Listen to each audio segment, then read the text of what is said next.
are you? Top of the day to you. Welcome to my YouTube channel. This is Auntie Bellumi, and this channel is with love from Auntie Bellumi. So, today we're going to start a 7-part series. And what is this series about? It is about the life of Joseph. We're going to take a journey into the life of Joseph. Who was Joseph? I'm sure you know about Joseph. I'm sure you've read the story of Joseph countless times. But on this series, on this journey, we'll be looking at some things, some insights, some hidden secrets, that are in the life of Joseph that we could learn from. Because Joseph was a dreamer, and I'm sure you are a dreamer. I am a dreamer. Every great thing starts with a dream. And God puts dreams in the hearts of people. God looks for people he can partner with, people who will birth his dreams. Those dreams come as manifestations, they come as answers. Imagine Joseph dreamt at age 17 and he saw himself and his brothers gathering sheaves in the field, and his sheaves arose higher than his brother's sheaves. Though he gave it a literal interpretation, and even his brothers saw it as him being greater than they all. They couldn't just stand this, because according to the tradition, the older brother had the inheritance rights. The oldest child in the family, was supposed to be the most powerful, the most influential, even the wealthiest. And here was Joseph sharing the dream of greatness that God had put in his heart with them. And from the day he shared his dream, it was like he got into trouble.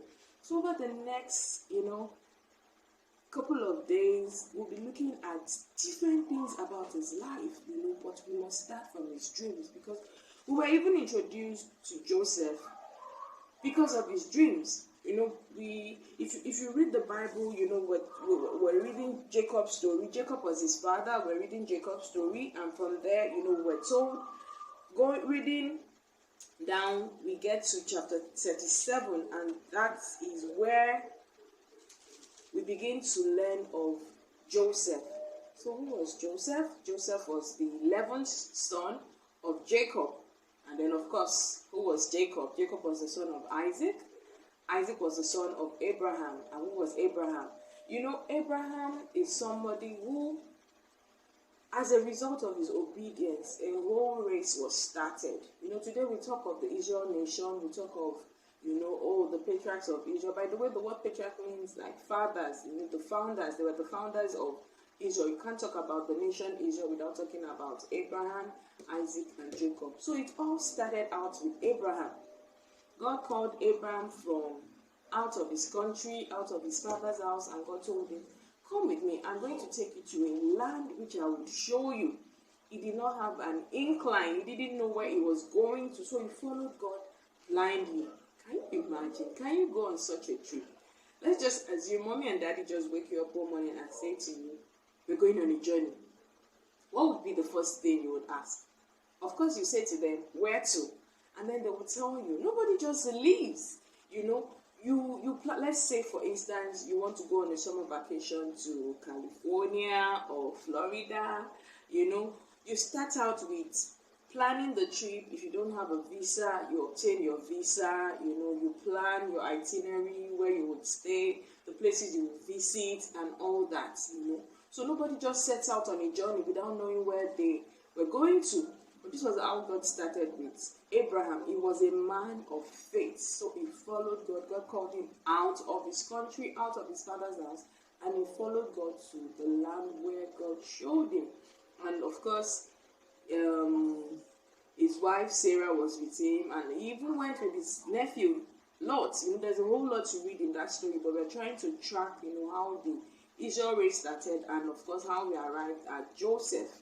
So as I was saying, Abraham's wife Sarah tried to conceive. She waited so many years, and eventually God gave her Isaac. Isaac was the promised son, and then from Isaac we had Esau and Jacob. Esau was the older brother, but Jacob, the name Jacob actually means deceiver or supplanter. So Jacob deceived his brother Esau, and it took away his birthright. Esau was so angry, so angry, and he he looked for how he could kill Jacob. So Jacob had to run away from home. He ran away to his uncle, that is his mother's brother's house, Laban. Laban was his mother's brother's name, his uncle.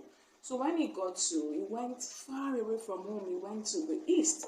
So when he got to his uncle Laban's city, to his place, to his country, where he was living, his first encounter with anyone from that family was with Rachel.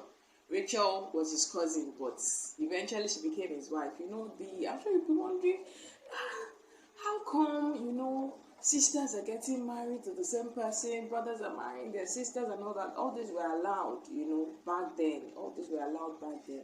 So he met his cousin Rachel, and of course from there they went home. He met his uncle, and he served his uncle for the hand of Rachel in marriage. When he met Rachel, it was like love at first sight. Have you heard of that term before? Love at first sight is when you see someone for the first time, or you see something for the first time, and you just know, I love this person. There is a connection. There's just this connection between you and that person. You just know that, oh, I can be friends with this person, or in their case, they knew they could marry each other. And Rachel was promised to Jacob, but on the night of the wedding, her older sister Leah was given to Jacob instead. And on discovering this deceit, the deceiver was deceived. Oh wow. Be careful what you sow. So on discovering this deception, and he asked his uncle, he was told that, their tradition, their law did not allow the younger sister, Rachel was the younger sister, did not allow the younger sister to get married before the older sister. But because of the deep love that Jacob had for Rachel, so he was willing to serve another 7 years. He had served 7 years for Leah, thinking he was serving the 7 years for Rachel. He had served 7 years, so he was willing to serve another 7 years for Rachel, his true love. Of course, in that course of time, he eventually had both sisters as his wives, but he loved one and he didn't love the other. But because God saw that Rachel was unloved, God opened her womb and she had children. Because God saw that Leah was unloved, he opened her womb and she had children, while Rachel didn't have any children, but she had Jacob's love. Jacob so loved her. Leah was having children, but she did not have the love of her husband. At a point, the two sisters started contesting, such that they gave their maidservants. Their father had given them maidservants, by the name Zilpah and Bilhah. He had given them maidservants, so both of them gave their maidservants to Jacob, their husband, to have children by them. It was allowed, in those days, the law allowed it. Your maidservant could have children for your husband, and those children would be seen as your children. And what is concubine? What does that word mean? A concubine is somebody who a man has children with, even has a relationship like that between a husband and a wife, with that person, but he doesn't marry her. So he wasn't legally married to the two maidservants, but they were his concubines. He had children by them, but those children were his wife's children. So all this went on and on, the contest between the sisters. One wanted the husband's love, one wanted a child from the husband. On and on it went, and eventually Jacob had to leave their father's service. He had served their father for some time, and he had been given his wages as agreed by them, and he left with all his children and his wives, preparing to go back home and, of course, see his brother Esau. They were able to patch things up. And life continued. And then from there, we're introduced to the story of Joseph. We're trying to understand who Joseph was, and I had mentioned that it is important to dream. We are introduced to Joseph by his dreams. Wow. There were two things about his life that are so significant that we must mention, in this first part of the series. So Joseph was the 11th son of his father Jacob, and and his father loved him so much. Well, the Bible says because he was the son of his old age. Rachel took a long time before she could have a child by herself, for Jacob. And of course, even eventually she died. She died in the process of their journey. While they were journeying back home, she died and she had to be buried along the way. So, probably Jacob had this love for her because Rachel was his beloved wife. Who knows? But the Bible says he loved Joseph because he was the son of his old age. So he made him a tunic of many colors. A tunic is like a coat, and one significance about this coat of many colors. Yeah. See, every generation has a flag bearer. And who is a flag bearer? A flag bearer is like somebody maybe in the military or in some kind of unit who bears the flag of that unit or of the country. The person wears the colors of that country. So Abraham was the flag bearer of his generation. Every generation has a flag bearer, like I said. Abraham was the flag bearer of his generation. Isaac was the flag bearer of his generation. Jacob was the flag bearer of his generation. While they had specific calls from God, I mentioned how God called Abraham and told him to leave his father's house, his fatherland, and go to a place where God was going to show him. Same thing with Isaac. He had an encounter with God. Jacob had an encounter with God. But in Joseph's story, we're not told of any encounter. He only had the impression of greatness from his dreams. So he had a dream that himself and his brothers were binding sheaves in the field, and his sheaves arose. And all the other sheaves bowed down to his own sheaves. Joseph gave it an interpretation that was, well, he thought it was all about him, that, the dream spoke of his greatness. His brothers also saw it that way too. But God was actually giving him a solution. Here he was at 17. God was giving him a solution that would be so handy, that would save the entire human race 23 years after. Wow.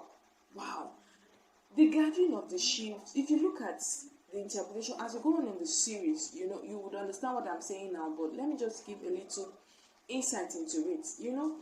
When Joseph, at a point, all through his journey from the pit to Potiphar's house, from Potiphar's house to the prison to the palace, and then being made the prime minister, second in command to Pharaoh. When Pharaoh shared his dream about the coming famine that was going to be for 7 years and was going to be so intense, the solution given was that they should gather grains and store them. So God was actually showing to him that there will be a time that he was going to provide a solution, and the solution was going to be about gathering food that would be more and higher. You look at these grains were so much stored that they were stored in a way that they made like pyramids. They were mounting high up into the heavens. So that was what God was showing him, that God was going to give him the grace to provide a solution, and the solution had to do with gathering. But he gave it that interpretation. Of course, he had never ventured out beyond his father's house or his father's homeland. So that was the interpretation he could give to it, and his brothers were angry because, according to the tradition, the oldest child of the family was supposed to be the most influential, and here was Joseph, the 11th child. One that they already had issues with. They couldn't relate with him peaceably because their father loved him. He had all their father's love, and now he was saying to them that he was going to have all the influence. No way. So while Joseph was dreaming, his brothers were scheming. They were planning how to kill him. Imagine how scary it is. Sleeping and waking up in a house where the people you are living with are planning to kill you. There's a part that even says they couldn't speak peaceably to him. Most times our first friends in life are either our siblings or our cousins. And his brothers were both. They were both his siblings and his cousins, because if you look at the relationship they had, they were sons of his aunt Leah, so they were his cousins. So he had cousins and friends and brothers, but yet no friend in their midst. Said they couldn't speak peaceably to him. I can imagine they were so hostile to him, and now they were planning to kill him. And then the opportunity came when their father sent him to go check on them while they were in the field, and they seized the opportunity and they actually planned to kill him, but their oldest brother, Reuben, spoke on his behalf, and they put him in a dry pit. And while they were eating, they decided, okay, rather than kill him, they were going to sell him into slavery, and they sold him into slavery. But one puzzling thing about that part is that apparently Reuben was not there, because the Bible records that he came back and found that Joseph was no longer in the pit, and he was so, talk of responsibility and accountability, he was so sad. Apparently was not in on the plan to kill him from the onset. So that was how Joseph was sold into Egypt. I can just imagine God smiling behind the scenes like he always does. When things happen to us, most times we give it an interpretation that is just based on maybe what we perceive as humans. Our thinking may be limited at times. We just think, oh, this thing happened. But God always has a bigger picture. So God had a bigger picture. Egypt was actually the land of his destiny. God was going to send him ahead to provide a solution that was going to save the whole world. They thought they were selling him into slavery. You'll find towards the end of our series, we'll mention how, when he was reconciled with his brothers and they began to quake in fear, thinking, oh my God, this is a very, very powerful man in this land. He's going to do and undo with regards to what he told them. You meant it for evil, but God sent me ahead to preserve lives. So most times when things happen to us, God's hand is just there behind the scenes, propelling and pushing, and turning things, and just all for his purposes and for his good. I'm sure maybe like me, at a point when you're reading the story, you're thinking, oh my God, so what becomes of his greatness? What becomes of his greatness? What becomes of his greatness? God just be smiling like, watch with me, just watch with me, just wait. And that is what we need to do. When God puts a dream in your heart, you need to patiently wait. That at a point, all Joseph had was just his patience and his resilience, that dream of greatness. And eventually he had his day in court. He had an opportunity to stand before the king. He interpreted the king's dream, and that was his own elevation too. The Bible says he was second to none, only to Pharaoh. So all the princes, all the other leaders answered to him. A foreigner, a former slave, a former prisoner, he rose to prominence, and it was as if all those things didn't happen. Dreams do come true. So I invite you to dream. What dream do you have in your heart? I invite you to hand them over to God and also receive his own dreams of you. God has dreams for you. There are things he wants you to birth on the earth. And this song is coming to mind now. And I would like you to take it as a prayer. It's my dream to be the one you want me to be the one you want me to be. It's my dream to be the one you want me to be the one you want me to be. So what's your dream? I want to assure you today that it will come to pass. And I want to encourage you to dream loud, dream big, dream in colors. Partner with God, receive dreams from him, and bet those dreams as solutions. There are solutions. God gave Joseph a solution through dreams. Even when he was in prison, he was interpreting the dreams of other people, and that was what made a way for him. That was what made a way. What gift has God given to you? Do not hide it. Do not use it for yourself alone. Use it for God, and see how God will make you a force to be reckoned with. Eventually, Joseph became a force to be reckoned with. All his brothers' fears and everything couldn't stop it. All the hostility couldn't stop it. He shared his dreams in an hostile environment, and because of it, they planned to kill him. But eventually, his dream still came to pass. A dream is like a seed. Once God has planted it in your heart and you partner with him, it will grow as high and as big and as wide as God wants it to be. So till I come your way again, keep dreaming. Like this video, share it with your friends, and until I come your way again, keep dreaming. I love you. So all this has come to you today with love from Auntie Bellumi.